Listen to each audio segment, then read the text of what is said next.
Hello बच्चों, let's see the question and here the question is that why are the values of the first, the second and the third ionization energies different from each other। यहाँ पे बोला जा रहा है बच्चों की जो हमारी वैल्यूज है first, second and third ionization energy की वो अलग अलग क्यों होती हैं। तो चलिए बच्चों करते हैं इस क्वेश्चन को and first of all let's see the key concept for this question.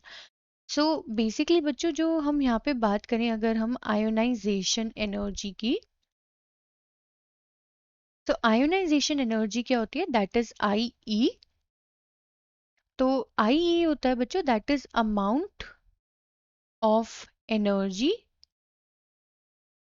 Amount of energy to remove an electron. मतलब बच्चों जो अमाउंट ऑफ एनर्जी लगती है to remove an electron from the valence shell of an atom, मतलब atom के valence shell में से,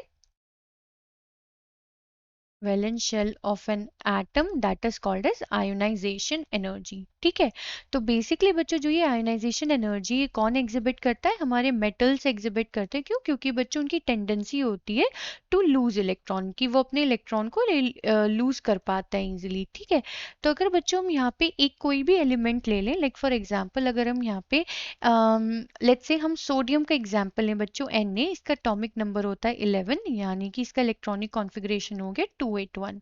ठीक है, तो अब होगा क्या बच्चों, हमें क्या मालूम है सोडियम जो है वो अपना एक इलेक्ट्रॉन तो बहुत इजीली लूज कर देता है एंड कन्वर्ट हो जाता है Na प्लस आयन में, एक इलेक्ट्रॉन को लूज करके।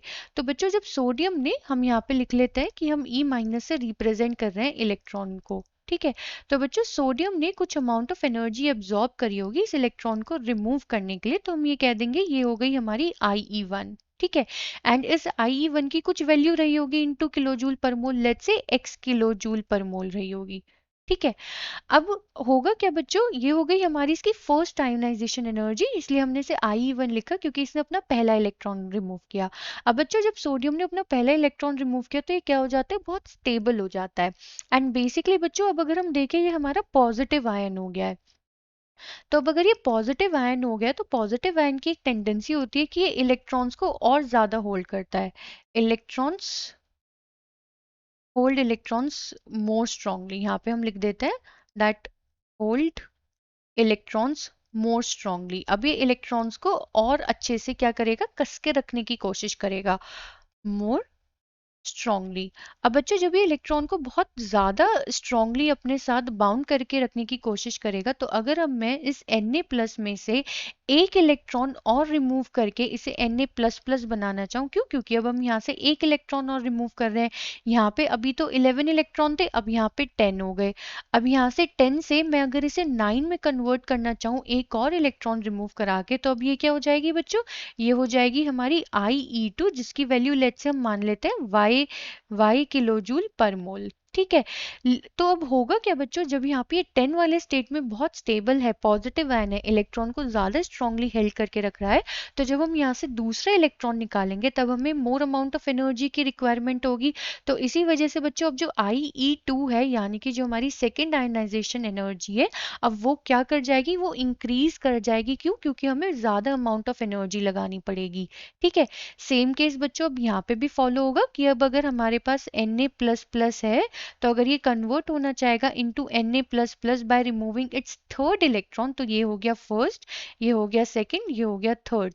तो यहाँ पे थे बच्चों 9 इलेक्ट्रॉन्स, अब यहाँ हो गए 8 इलेक्ट्रॉन्स। तो अगेन पॉजिटिव चार्ज बढ़ा, ज्यादा इलेक्ट्रॉन्स को होल्ड करने की कैपेसिटी बढ़ी, तो अब यहाँ पे जो आयनाइजेशन पोटेंशियल होगी वो होगी हमारी IE3, जिसे हम कह सकते हैं Z किलो जूल पर मोल। यानी कि बच्चों अब हमें और भी ज्यादा एनर्जी लगेगी इस इलेक्ट्रॉन को रिमूव करने के लिए। तो इसी वजह से बच्चों हम तीनों स्टेप में एक एक करके इलेक्ट्रॉन रिमूव कर रहे हैं एंड तीनों स्टेप में हमारी different different amount of energy use होती है, depending upon the stability of the ion, या फिर डिपेंडिंग अपॉन कि वो इलेक्ट्रॉन को कितना स्ट्रांगली होल्ड कर रहे हैं, जिसकी वजह से हमारी आयनाइजेशन वैल्यूज वेरी कर जाती हैं। तो फर्स्ट के लिए बच्चों हम IE1 यूज कर रहे हैं, सेकंड के लिए IE2 कर रहे हैं एंड थर्ड के लिए IE3 लग कर रहे हैं। तो बच्चों इसलिए तीनों जो हमारी आयनाइजेशन एनर्जी है वो डिफरेंट होती है। एंड ऑल्सो अगर हम देखें बच्चों, IE1 कम होती है as compare to IE2 and as compare to IE3। Generally बच्चों हम बात कर रहे हैं यहाँ पे फॉर दी जनरल केसेस। ठीक है, कि जो हमारी आयनाइजेशन थर्ड है वो उसकी वैल्यू ज़्यादा होती है as compare to second and first, क्योंकि हमें सेकेंड या थर्ड इलेक्ट्रॉन निकालने में ज़्यादा अमाउंट ऑफ एनर्जी लगानी पड़ती है, क्योंकि अब हमारा पॉजिटिव आयन बन चुका होता है जो कि इलेक्ट्रॉन्स को ज़्यादा स्ट्रांगली हेल्ड करता है। सो आई होप बच्चा आपको एक क्वेश्चन समझ में आ गया होगा। Thank you.